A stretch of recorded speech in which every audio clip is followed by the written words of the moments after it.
Hi friends, நம்ம இன்னைக்கு பண்ண போகிறது வாட்டர்மெலன் அல்வா. அன்னைக்கு நம்ம பண்ணது வாட்டர்மெலன் தோலை வச்சு அல்வா பண்ணோம். இன்னைக்கு நம்ம வந்துட்டு வாட்டர்மெலன் பழத்தில் அல்வா பண்ணுறோம். அதுக்கு நம்ம ஃபஸ்ட்டு பழத்தை கட் பண்ணி கொட்டையெல்லாம் எடுத்துட்டு நம்ம மிக்சியில் இந்த ஜூஸை மட்டும் அடித்து வச்சிருக்கிறோம். அப்புறமா கொஞ்சம் கார்ன்ஃப்ளோரை மிக்ஸ் பண்ணி வச்சிருக்கிறேன். அப்புறம் எப்படி பண்ணலான்னு பார்க்கலாம். அடுப்பை பற்ற வச்சுக்கலாம். ஃபஸ்ட்டு கடாயை வச்சுக்கோங்க. நெய் ஊற்றிட்டு அதில் அண்டி பருப்பும் கொஞ்சம் கிஸ்மிஸ் பழமும் போட்டு நல்லா பொன்னிறமாக வறுத்து எடுத்துக்கணும். இப்போ அதே பாத்திரத்தில் நம்ம ஆல்ரெடி நம்ம ஜூஸ் பிழிஞ்சு வச்சுருக்கிறோம்ல, அந்த ஜூஸை வாட்டர்மெலன் ஜூஸை ஊற்றிக்கலாம். ஊற்றி நல்லா கொஞ்சம் கொதிக்கட்டும்.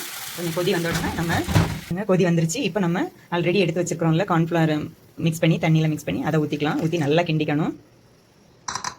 பாருங்கள், நம்ம கார்ன்ஃப்ளவர் ஊற்றின உடனே கொஞ்சம் கட்டியாக வர அல்வா பதத்துக்கு வந்துருச்சு. பாருங்கள், அதை நம்ம நல்லா சிம்மில் வச்சுட்டு நல்லா கைவிடாமல் கிண்டிகிட்டே இருக்கணும். நல்லா கெட்டியாக வரும். நமக்கு கலர் எதுவுமே தேவையில்லை. அந்த வாட்டர்மெலனில் உள்ள அந்த கலரே அழகாக ரெட் கலரில் வந்துட்டு பாருங்கள்.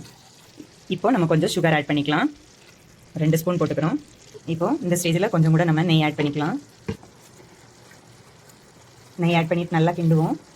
பாருங்கள், இப்போ கொஞ்சம் கட்டி கொடுக்க தொடங்கியிருக்கு. பாருங்கள், அப்படியே கைவிடாமல் கிண்டிக்கிட்டே இருக்கணும். இப்போ கொஞ்சம் கட்டி கொடுத்துருச்சு பாருங்கள். இப்போ இந்த ஸ்பூனில் எடுத்து காமிச்சா பாருங்கள், கொஞ்சம் கட்டியாக தெரியுதுங்களா? இப்படி வந்த உடனே நம்ம ஆல்ரெடி வறுத்து வச்சுருக்கிற அண்டி பருப்பையும் கிஸ்மிஸ் பழத்தையும் போட்டு மிக்ஸ் பண்ணி இறக்கிக்கலாம். அவ்வளோதாங்க.